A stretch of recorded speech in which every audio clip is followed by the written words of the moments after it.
I bet he can't even find the start button.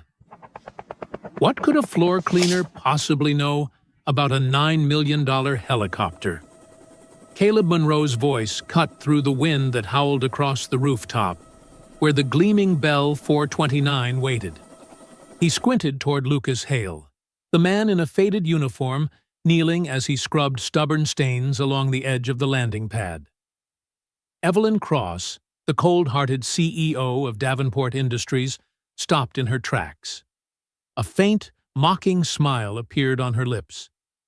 "Sounds amusing." "Lucas Hale," she spoke, her hand with crimson-painted nails pointing straight at the steel beast. "If you can fly it, I'll marry you right here and now." The air froze. Gusts from Lake Union whipped Evelyn's expensive coat around her frame. Caleb burst out laughing, already imagining the story he would brag about at the bar that evening. But Lucas gave no reply. He simply wiped his hands slowly on a rag, then walked past them, opening the cockpit door with a movement so practiced it was chilling. Click! The seatbelt buckle locked into place. The rotor began to roar to life. And Evelyn suddenly shivered. She had just wagered something she could not control. Before we continue, let us know in the comments where you're watching this story from. It would be amazing if this tale could spread everywhere. Don't forget to hit subscribe so you can join us on our next journeys. The faint squeak of wheels echoed along the 48th floor hallway. The familiar scent of cleaning solution lingered in the air, mingling with the cold white glare of fluorescent lights. Lucas Hale, in his faded uniform, pushed a supply cart toward the row of ceiling-high glass windows. Seattle was bathed in the crimson glow of sunset, skyscrapers reflecting shimmering light across distant Lake Union. Beside him, Mr. Thomas, the old janitor, hair streaked with gray, smiled softly and handed Lucas a dry cloth. "Don't wipe side to side. It'll leave streaks. Go in circles, gently. Everyone sees the dirt, but only a sharp eye notices the faint marks when the sunlight hits." Lucas nodded and followed his guidance, each movement marked by unusual patience. A rare smile flickered across his face, though his eyes remained quiet, distant. Mr. Thomas patted his shoulder. "Remember, son, do the job right, even when no one is watching. That's what self-respect means." The words floated in the air like a tiny dust mote glimmering in the sunset. Lucas stayed silent, but the moment etched itself into him once again. To live as if unseen, yet never do anything carelessly. The next day, the rooftop of South Lake Union roared with wind. A gleaming Bell 429 sat there like a steel bird ready to take flight. Caleb Monroe folded his arms, his voice dripping with mockery. "I bet he can't even find the start button."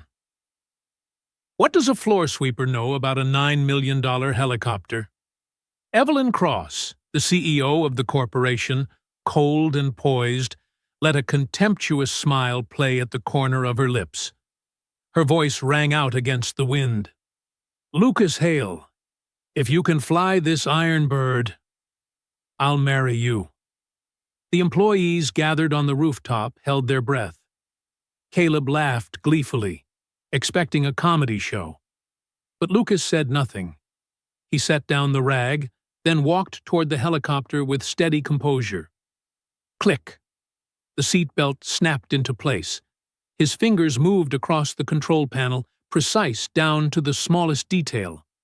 The turbine shrieked, the rotor spun, and the gusts whipped against Evelyn's face, wiping the smirk from her lips. The Bell 429 lifted off the pad, smooth as a bird's wings beating. It hovered 20 feet above, then suddenly dipped its nose in a graceful bow, a maneuver so flawless that even seasoned pilots struggled to perform it. Caleb was struck dumb, while Evelyn, for the first time in years, felt her heart skip a beat. Lucas set the helicopter down as lightly as placing a cup on a table. Shutting off the engine, he stepped out without a word, returning to his unfinished task, scrubbing the stain at the edge of the rooftop, as if nothing had happened. In the glass-walled office high above, hours later, Evelyn stood silent before the massive screen. Caleb handed her Lucas Hale's employee file. Only a few sparse lines. Address: the city's southern working-class district. Previous occupation: self-employed, logistics and transport. Time at the company: 8 months. Credit and legal record: spotless. No military, no flight academy, no aviation affiliations at all. Caleb shrugged, trying to regain his confidence. Probably just luck. A floor sweeper with a hobby. That's it. Evelyn didn't answer. She stared at the blurred ID photo on the screen. Eyes heavy, profound. A wall sealed tight that let no light escape. In her mind, the rotor's roar replayed, her heartbeat caught in that impossibly perfect flight path. She whispered, almost to herself, "No one hides that well only to push a janitor's cart. Who is he?" Seattle's night lights reflected in the glass behind her, glimmering like thousands of watchful eyes. Evelyn clenched her fist, the thought drilling deeper. The invisible people in this building might not be invisible at all.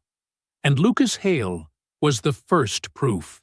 The transparent glass wall of the 52nd floor boardroom was like a massive frame, reflecting the full panorama of Seattle glowing under a gloomy morning sky. Evelyn Cross sat at the head of the long walnut table, her hands clasped together. On the screen opposite, chairman of the board, Gerald Pike, appeared from New York, his stern face carved with wrinkles, his deep voice cold. Takashima Holdings is wavering. I've been informed they're questioning the durability of our strategy. Evelyn, tell me, why is a deal prepared for 2 years now faltering at the very last moment? Evelyn tightened her hands, drew in a deep breath. We've made the final offer. Our price and terms are competitive. I believe it's still under control. Gerald narrowed his eyes. Belief is not evidence. I don't need feelings. I need results. The air was so heavy that the tapping of a pen against the table could be heard clearly. Caleb Monroe, Evelyn's close aide, broke the silence, his voice calm but laced with overconfidence. There is one way. The Japanese value humility. If we concede veto power over strategic logistics routes in North America, they'll see it as a gesture of goodwill, a small portion of control traded for long-term trust. I believe this is the only path forward. Evelyn turned to him, her eyes icy sharp. You're suggesting I give up the company's greatest advantage, control of the domestic supply chain? Caleb shrugged, a thin smile on his lips. Just a small portion. But it would save the deal. Gerald cut in from the screen, his tone decisive. Evelyn, I don't care whether you keep or lose control. I only need the agreement signed. If Takashima pulls out, the board will have to consider alternative leadership. The final words dropped like a hammer. The boardroom fell silent. Only the sound of wind rushing against the glass wall remained. Evelyn straightened her back, gave a slight nod. I understand. Caleb leaned closer, murmuring just loud enough for her to hear. Sometimes, true strength is knowing when to bend. Evelyn didn't reply, but her eyes flickered with inner conflict. Night descended on South Seattle. In a modest 2-bedroom apartment, warm yellow light glowed from the small kitchen. Lucas Hale stood chopping vegetables, the smell of stir-fried meat blending with the scent of hot tortillas. "Daddy!" Lila's voice rang from the living room.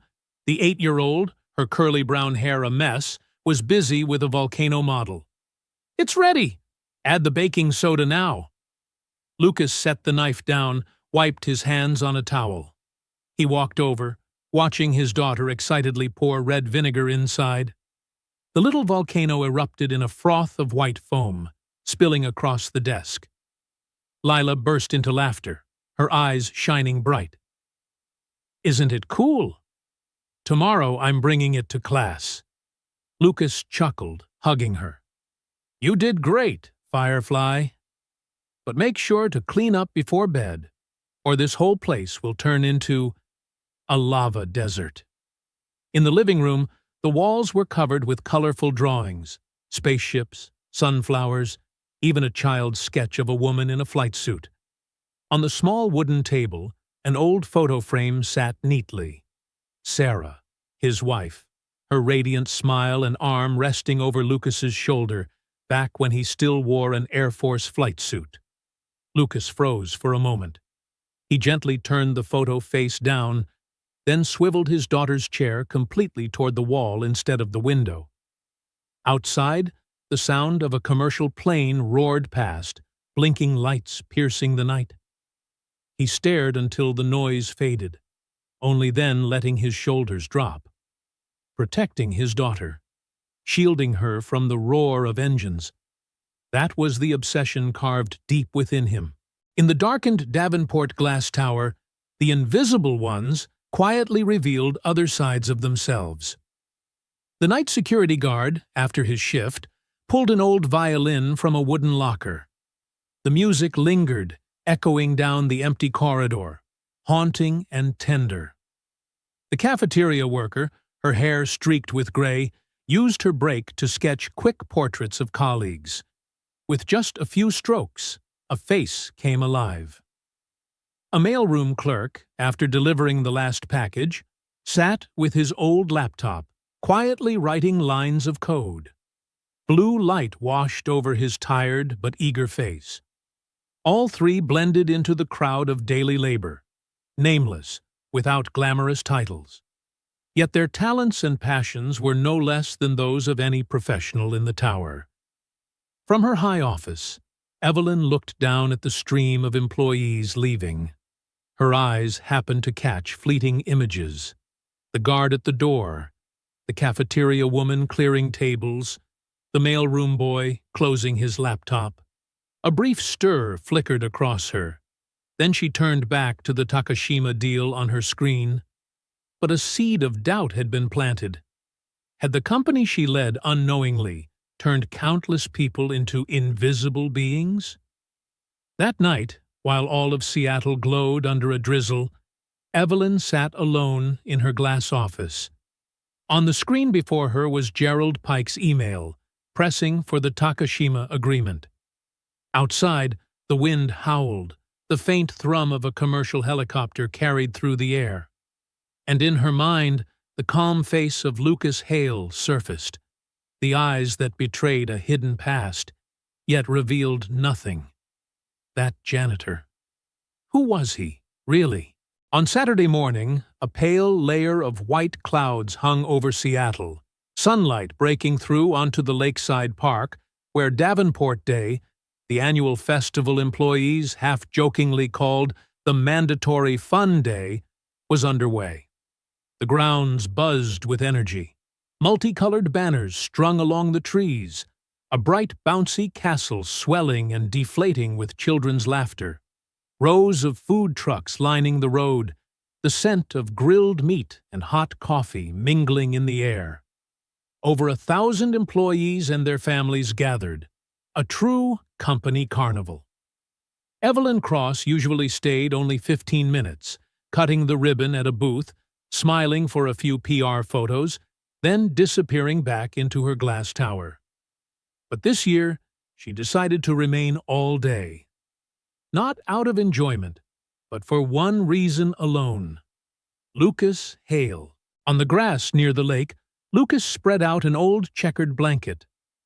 Leela crouched beside him, eyes shining, clutching a large leaf and a dry stick. "Daddy, we need this for the mast," she said eagerly. Lucas smiled, pulling a folding knife from his pocket, skillfully shaving the branch tip to fit. Together they tied it with a rubber band, and a small leaf boat appeared, wobbly but endearing. "It's going to carry the Frog King across the great sea," Lila exclaimed. Lucas laughed, his eyes gentler here than at any moment inside Davenport Tower. Here he was just a father, not the shadow of a buried past. Evelyn approached, her low-heeled shoes pressing softly into the grass. Her outfit, white silk blouse, light khaki trousers, made her look completely different from the icy CEO image everyone knew. But her cautious gaze still carried a trace of distance. "Lucas Hale," she called, her voice a little sharp. Lucas looked up, a flicker of caution in his eyes vanishing as quickly as it appeared. "Ma'am," he replied curtly. Evelyn hesitated for a second, then nodded slightly toward the girl. "This is your daughter?" "Lila," Lucas introduced, resting a hand on her shoulder.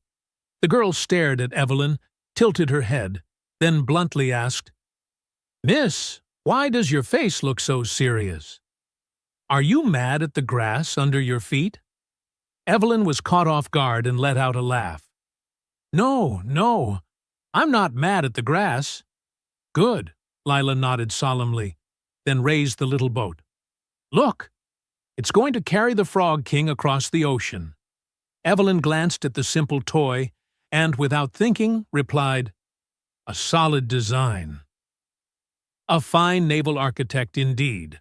Lucas pressed his lips together, the corner of his mouth threatening to smile.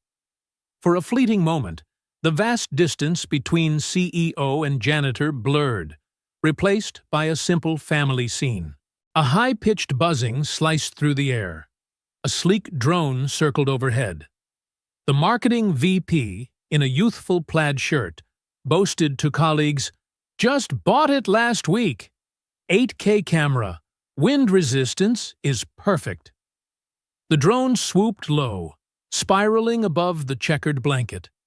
The crowd clapped and cheered. Lucas reacted instantly. His eyes narrowed, his body stiffened. In that split second, he was no longer a father playing with his daughter. He became something else. Shoulders locked, muscles taut, gaze fixed on the target like a soldier locking in. And then the sound vanished. The world dropped into absolute silence. Only the pounding heartbeat remained, drumming like war. A commanding voice echoed from somewhere. "Clear. Lift. Go." A fleeting image. A woman's gloved hand slipping from a helicopter door latch, falling into nothingness. Lucas clenched his fist, a chill ripping down his spine. He turned his face away, inhaled deeply, forcing the memory back into the pit of his heart. The drone had flown off, its buzz fading. No one but Evelyn caught the change in his eyes, the flicker of something dark and terrifying. "Daddy, can I have ice cream?" Lila tugged at his hand cheerfully, oblivious. Lucas forced a smile, stood up. "Sure, Firefly." He gripped her hand tightly and led her away. Evelyn stood rooted. The cold sharpness usually in her eyes was now replaced by astonishment and suspicion. This was not the reaction of a hobbyist. This was battlefield instinct. A few dozen meters away, Caleb Monroe watched quietly. Sunlight glinted on the thin frame of his glasses, concealing his malicious delight. He pulled out his phone, typed quickly, "CEO distracted." "Accelerate timeline message sent." The screen went dark. Caleb slipped the phone away, shoved his hands into his pockets, and strolled toward the finance booth. The corner of his mouth curved into a cold smile. The game had entered its next move. On the surface of the lake, Lila's little leaf boat drifted and rocked among small ripples. The afternoon sun spread across the water, shimmering like shards of broken glass. Evelyn stood watching, her heart heavy. She had just witnessed something no one else noticed. Beneath the janitor's shell, Lucas Hale carried a past as heavy as a storm. And, for Evelyn Cross, a woman who always believed she could read anyone. For the first time in her life, there was a man she could not fathom. Monday afternoon, the glass office at the very top floor glowed cold and sterile like an operating room. The large screen lit up, showing Gerald Pike's latest email. Takashima Holdings views the logistics concession as a sign of weakness. They are demanding a larger stake and 2 permanent seats on the North America Regional Board. If we refuse, the deal is off. Evelyn Cross read the words over and over. The numbers on the spreadsheet cut coldly like blades. An additional 10% stake, veto power over transportation, and now board seats. This was no longer negotiation. This was surrender. She dropped her hands onto the table, exhaling sharply. Since when had the CEO's chair, the pinnacle of power, felt like shackles in a courtroom? Caleb Monroe entered, his face feigning busyness, though his eyes gleamed. He placed a thick stack of documents on the desk. Bad news, I know. But we still have a way out. If we sign, at least the deal survives. The board can't accuse you of incompetence. Evelyn looked up, suspicion flashing in her eyes. You think I should sell off the very core of what my father built this company on? You think Takashima will stop here? Caleb shrugged, his tone light as air. Evelyn, sometimes keeping your seat is more important than keeping your principles. If you collapse, there'll be nothing left to protect. His words slipped into her mind like venom. He was acting loyal, but his eagerness betrayed the ambition underneath. If she failed, who would step in to replace her? That night, the 48th floor hallway lay silent. Neon light spilled onto the floor, reflecting the shadow of a man scrubbing at the glass wall. Lucas Hale. Evelyn entered the empty boardroom, her heels echoing loud. She stopped, watching his reflection in the transparent pane, her voice firm. I didn't come here to talk about your job. I came to talk about another job. Lucas looked up, his eyes somber. I only have one job. Janitor, stop hiding. Evelyn stepped closer, lowering her voice. I saw your reflexes at the picnic. That wasn't habit. That was battlefield instinct. He stayed silent, hands still moving across the glass, perfect circles leaving no streaks behind. Evelyn clenched her fists. The Takashima deal is collapsing. There's only one way left to save it. Meet Masato Ito on Galliano Island. He's the only one who can turn this around. But to get there, I need a pilot. Tonight. My pilot, Ryan Porter, can't fly, and I don't trust anyone else. Lucas set the cloth down, turned to face her. His expression was a stone wall. I don't fly anymore. I don't fly for anyone. You will fly, Evelyn answered, steel flashing in her eyes. Not for me, but for the little girl at your home. Lucas's eyes darkened. Evelyn spoke slowly, each word cutting like a blade. I know you spend 1/3 of your paycheck on Lila's medication. I know the insurance cap is nearly maxed out, and I know every time she coughs at night, you sit awake by her side. Isn't that true? The air froze. Lucas's fists clenched, veins bulging, knuckles white, trembling slightly. In his head, Sarah's voice returned, the whir of rotors, the shout, "Clear! Lift! Go!"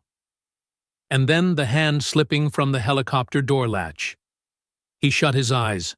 A crack ripped through the wall of silence he had built for so long.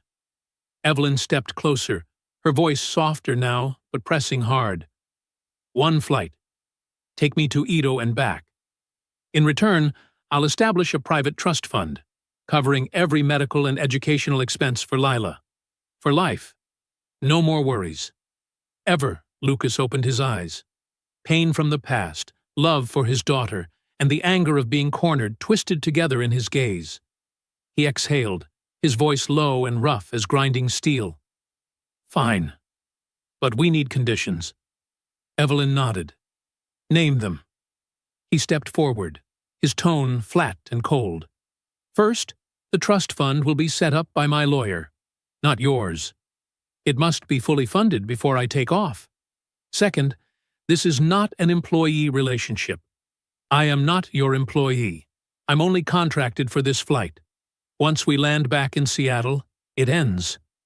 You don't know me, I don't know you. Third, you follow every command I give in the air. No arguing, no questions. Otherwise, we both die." Evelyn held his gaze without blinking, then nodded. "I accept." Lucas drew in a deep breath, slipped the cloth into his pocket. For the first time, he addressed her by name. "We fly tonight, Evelyn." Before the storm off the bay hits, she nodded, and for a fleeting moment, between the powerful CEO and the nameless janitor, an invisible bond was tied, not by trust, but by a contract of life and death. Night fell over Seattle. The sky weighed down with heavy black clouds. At Boeing Field, KBFI, the distant roar of jet engines echoed, yellow lights shimmering across the rain-slicked runway. On the private apron, Evelyn's Bell 429 sat silent, its steel frame gleaming, catching flashes of lightning to the west. Lucas Hale wore an old leather jacket, dark cargo pants, fingerless gloves. He moved quietly around the helicopter, flashlight sweeping across every pipe, every rotor joint, every trace of oil on the frame. There was nothing janitorial about his motions. Every touch, every tap was precise, exacting, like the ritual of a warrior. Fuel line stable. Rotor no cracks. Hydraulics holding, he muttered, marking notes on a paper checklist, leaving no electronic record. He extended a hand. Tablet. Evelyn handed over a device already cut off from the company network. Lucas opened it. Updated satellite imagery. Wind charts, overlapping cloud layers. "Crosswind will hit 80 knots through the strait," he frowned. "We'll have to skirt the edge of the jet stream. Otherwise we'll be thrown against the ridge." Evelyn stood nearby, cold wind whipping her thin silk jacket. She watched Lucas bend over the control panel, the light reflecting off his hardened face, wholly focused. Before her was no janitor pushing a cleaning cart.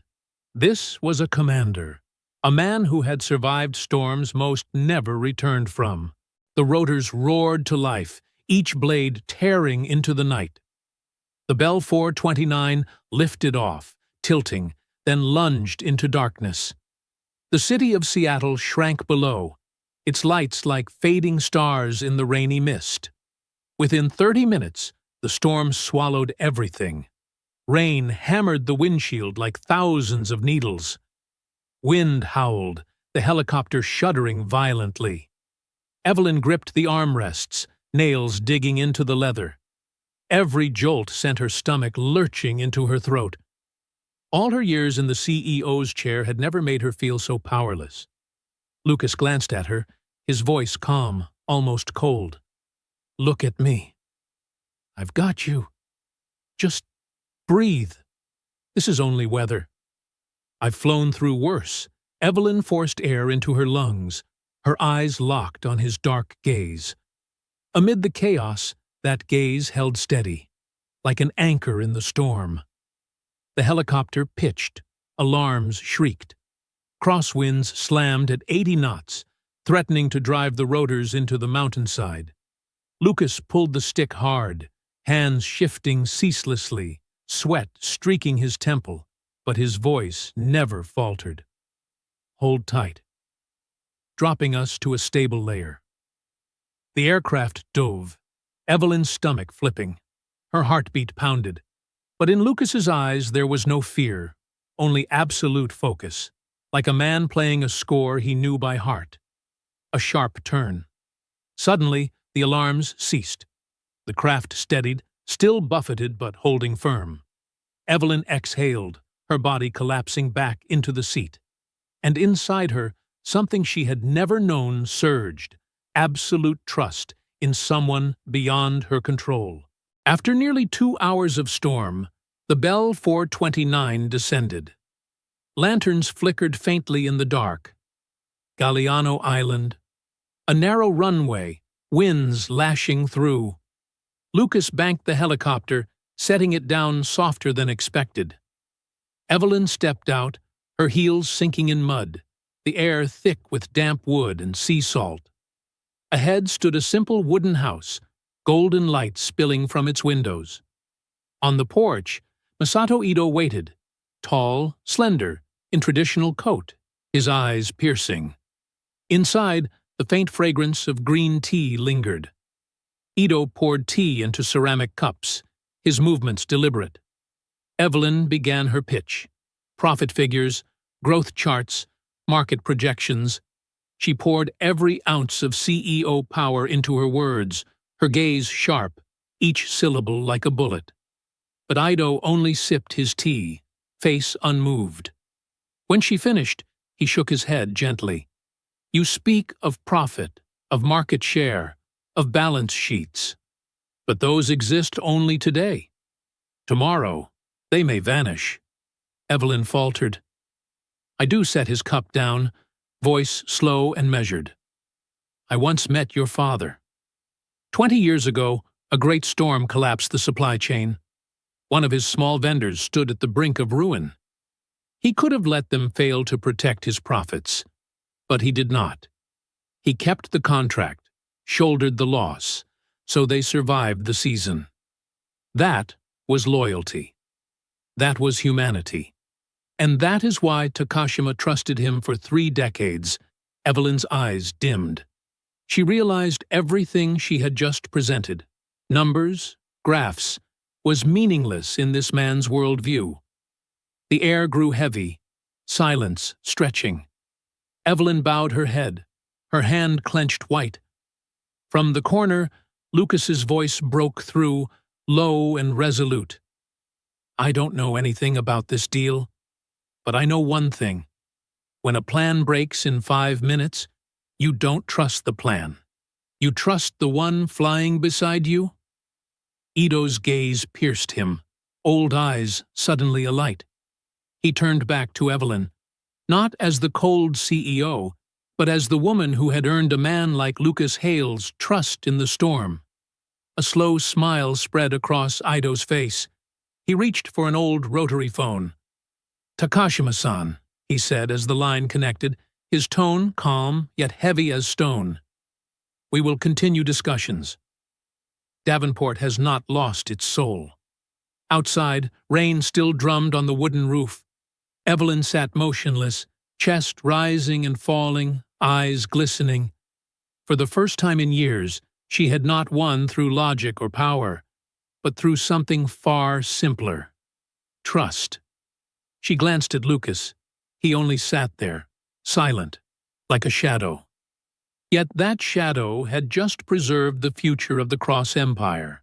In the pitch-black night sky, the Bell 429 sliced southward through the wind. Inside the cockpit, the glow of the control screens reflected on Evelyn Cross's face, tense, pale. A ping sounded from the satellite-linked tablet. Evelyn opened the inbox, her heart sinking. Subject: Emergency Board Meeting, 8 a.m. In light of indications that CEO Evelyn Cross has exhibited abnormal behavior and misused company assets for an unauthorized trip, the board will convene an emergency session to consider leadership replacement. Her hands trembled. Caleb. He set me up, Evelyn whispered. This trip is exactly the evidence he needed. Lucas cast a quick glance, his eyes cold as steel. Then we get back in time. Before 8 a.m., Evelyn turned toward him, horrified. Impossible. We've got at least 4 hours of flight left. Even with full tailwind, it's not enough. Lucas pointed at the radar screen, a narrow red streak along the edge of the storm mass. Jet stream. Right on the storm's rim. If we ride it, we cut the time in half. Evelyn's jaw dropped. You'd fly into that? It's like riding a bull in the middle of a hurricane.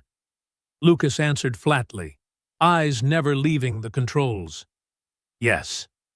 And it's the only way you don't lose your father's company. The helicopter shook violently as it hit the swirling current. Evelyn was slammed back into her seat, the harness biting into her. Outside the windshield, lightning split the sky apart. She fought to keep her voice steady, but it cracked. Do you know why I have to hold this company? Gerald Pike, Caleb, the whole board. They all see me as just Cross's daughter. An heiress. Unworthy. I've spent 10 years proving I'm not just my father's shadow.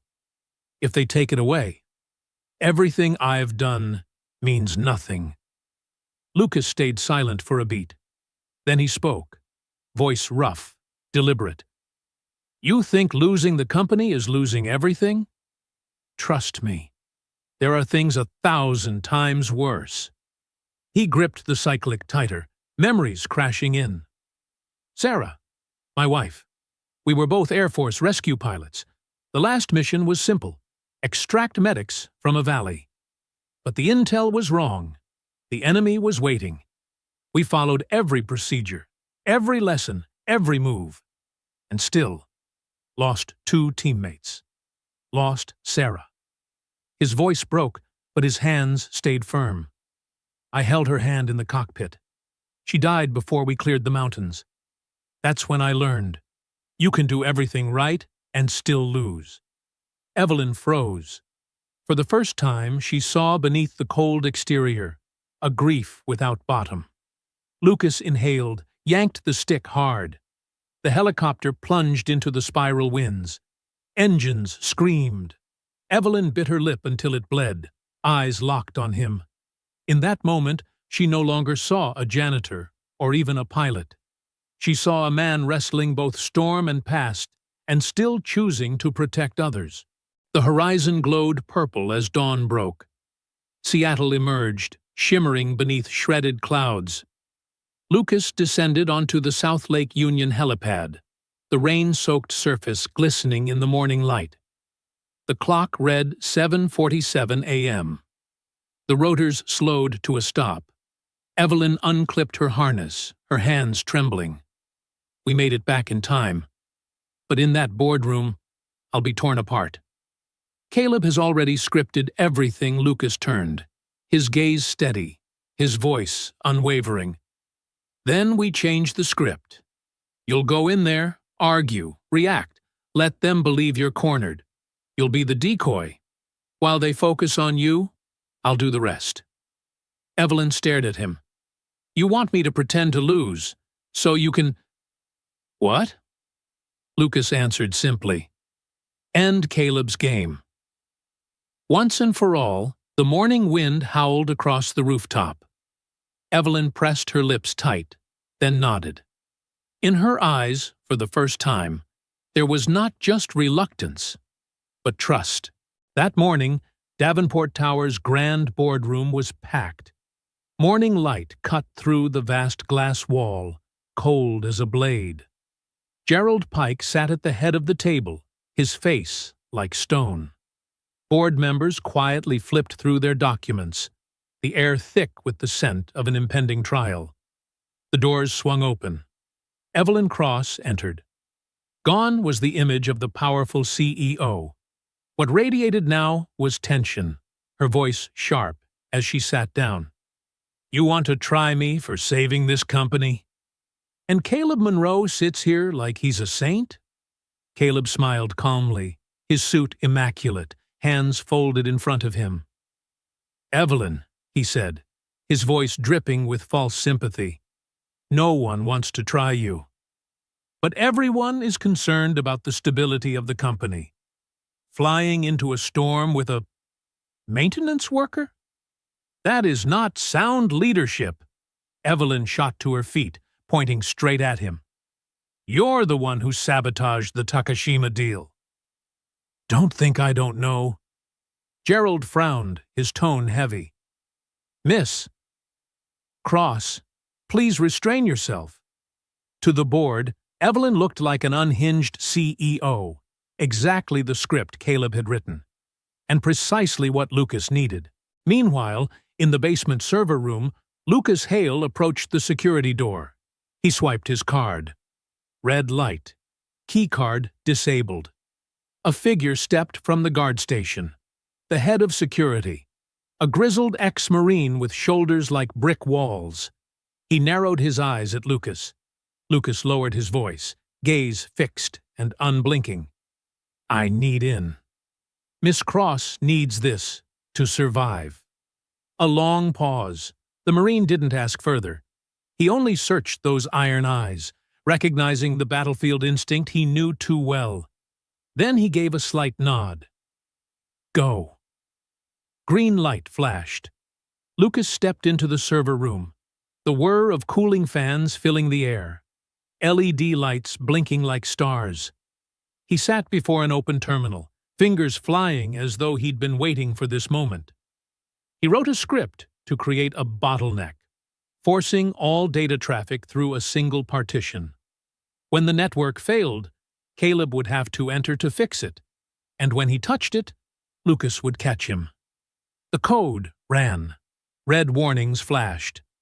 Then, suddenly, the system glitched. A side branch of data rerouted to an off-site server. Caleb could wipe everything remotely. Damn it! Lucas growled. He pulled another tool, a keystroke mirror. No need to crack locks. He'd shadow every keystroke Caleb typed, recording it all, like a camera aimed at the man's hands. He hit execute. Sweat beaded his brow. Each second dragged like an hour. In the boardroom, alarms blared. The giant screen behind Gerald lit up. Network integrity failure. Critical board members stirred in panic. Evelyn sprang up, voice hard. See? This is what happens when you listen to him. Caleb feigned concern. Excuse me, I need to handle this. Likely just a glitch in the backup server. He rushed out, tie flapping. In the server room, Lucas was ready. He saw the login, C. Monroe. Caleb at his private terminal, pounding keys.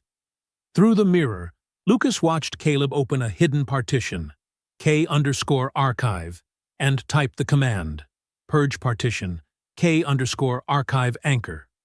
True, Lucas didn't stop him. He let it run. The system shuddered, data erased, but the mirror captured everything. Every character, every space, every timestamp. Unimpeachable evidence. 10 minutes later, Caleb returned to the boardroom, wiping his brow, forcing a smile. It's done. Just an old data packet looping. I've cleared it. The system's stable now. Gerald nodded, cold. Thank you, Monroe. We will resume. The door burst open. Lucas entered. No janitor's uniform, just a dark leather jacket. Boots still muddy from the helipad. He strode straight to the table, setting a tablet before Gerald. It wasn't a glitch. This is what really happened. He pressed play. On the giant screen, the board watched line by line. Caleb Monroe's login, the timestamp matching the very hour of the board meeting, and the final command, purge partition, K_archive anchor. True. The room fell into dead silence. Evelyn turned, her voice icy. While I stand here accused of destabilizing, my aide was deleting confidential data with a competitor. This is no accident. This is betrayal. Caleb's face drained of color, but he screamed, Fabrication! He's a hacker. He's just a janitor. Are you really going to trust a floor sweeper over me? Gerald looked from Lucas to Caleb. The mask of calm on Caleb's face had shattered. Security! 2 guards stepped in, seizing Caleb's arms. He kicked and shouted, You'll regret this! I only wanted justice. The doors slammed shut, cutting off the echo. Evelyn sank back into her chair, exhaling hard, her face a mixture of exhaustion and pride. Gerald nodded gravely. Miss Cross, we owe you an apology. As the board dispersed, Lucas stood in a corner, silent. A young employee from finance passed, his eyes lingering on the guards dragging Caleb away. The young man had once been mentored by Caleb. His gaze was conflicted. Gratitude, regret, bitterness. Lucas caught the look, his own eyes heavy. He knew too well. Talent, misused, could destroy everything. Outside the windows, morning light flooded in, draping the long wooden table where a battle had just been fought without weapons, but no less brutal than war. After the shock in the boardroom, Davenport Industries ran as usual again. Headlines flooded the press. Trusted aide betrays. CEO turns the tables. Shareholders were reassured. The Takashima deal was restarted. But Evelyn Cross felt empty. She walked through the gleaming hallways, hearing the clatter of keyboards, the ring of phones, yet everything seemed lifeless. The name Lucas Hale existed only as rumor. He had sent one short email. I terminate the contract. Thank you. LH. No contact number left behind. No reward collected. Not even the final paycheck picked up. The company was saved, but its soul had vanished with the shadow of the janitor. A week later, Evelyn stepped onto the stage in the grand auditorium. Thousands of employees filled the seats. Normally, she would present quarterly reports or speak of targets, but today her voice was warm, different. For 10 years, I measured Davenport's success by market share, profit, stock price. I was wrong. The hall rippled with murmurs. Evelyn drew a deep breath, her gaze sweeping across every face. A company is not numbers. A company is people. The night guard who plays violin in the garage, the cafeteria worker who can sketch portraits with charcoal, the mailroom clerk who writes code to automate small tasks. They are all around us, but we've overlooked them.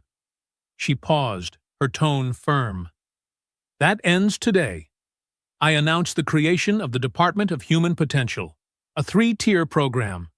First, assess the hidden skills of every employee. Second, peer mentorship, where the skilled guide the new. Third, internal scholarships, funding anyone with a worthy idea. Thunderous applause erupted. For the first time, Evelyn felt excitement spread. Not for stock prices, but for hope. That afternoon, she visited Ryan Porter, the official pilot just returning after his son's illness. The man was thinner, eyes shadowed, but his gaze still bright. Ryan, Evelyn said, her voice sincere, I owe you an apology. I let the system render talented people like you invisible. You should have been heard, not replaced in silence. Ryan froze briefly, then smiled, tired but genuine. If you truly change that, then everything I went through was worth it. One weekend afternoon, Evelyn passed by a small park in South Seattle. Children's laughter rang out. She stopped. Before her, Lucas knelt in the sandbox, building a sandcastle with little Lila. He wore an old t-shirt, hands caked with sand, but his gaze was gentler than she had ever seen. Evelyn walked closer. Lila looked up, beaming. I finished the tower. Evelyn smiled, then looked at Lucas.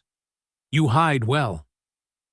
I had 3 HR departments searching, and they still couldn't find you. Lucas brushed sand off, standing, his tone cold. I wasn't hiding. I just didn't want to be found. Evelyn faced him, unflinching. I need you.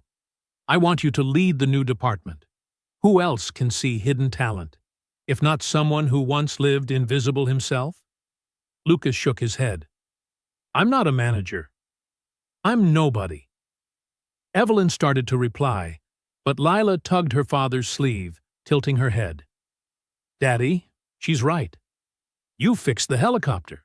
You fixed her company. You fix everything. Lucas froze. He looked at his daughter, Then at Evelyn. In their eyes, he saw the same thing. Trust. And for the first time in years, he nodded. All right, I'll try. Sunset gilded the glass roof of Davenport Tower. On the rooftop, Lucas stood beside Evelyn, while Lila ran about with a small kite in her hands. The Department of Human Potential had become the company's pride. A mailroom clerk, now an aspiring graphic designer, a night guard hosting an internal concert, internal promotions up 15% in just 6 months. You made this real, Evelyn said. Her gaze softened. Lucas looked around, face solemn but warm. No, they did. I only opened the door, Lila ran back, clasping both their hands, the three of them forming a small circle beneath the fiery dusk. One evening, Evelyn stood beside the Bell 429 on the rooftop. Lucas was preparing for a test flight. You promised to teach me a few moves, she said, half playful. Lucas raised an eyebrow. Dual controls. But you follow orders. She slid into the co-pilot's seat. Lucas placed her hand on the collective, his hand covering hers, guiding each subtle motion. The helicopter shivered, then lifted off the ground. Evelyn held her breath, the sensation strange, yet utterly safe. Lucas leaned slightly, his voice low. Trust me. We're flying together. It was no hasty promise, but the foundation of something else. Slow, steady. And that is how a quiet janitor, carrying a past full of loss, changed an entire empire. Not with numbers, but with trust and the power of people. What do you think? How many talents around us are being overlooked, simply because no one takes a closer look? Share your thoughts in the comments and let us know where you're watching from. It would be wonderful to see this story spread across the world. If the story of Evelyn, Lucas, and Lila touched your heart, please support True Tale Time by hitting subscribe and turning on the notification bell. There are many more journeys of the invisible waiting to be told. We'll see you in the next story. And remember, sometimes when you fix people, not just machines, you're fixing the world.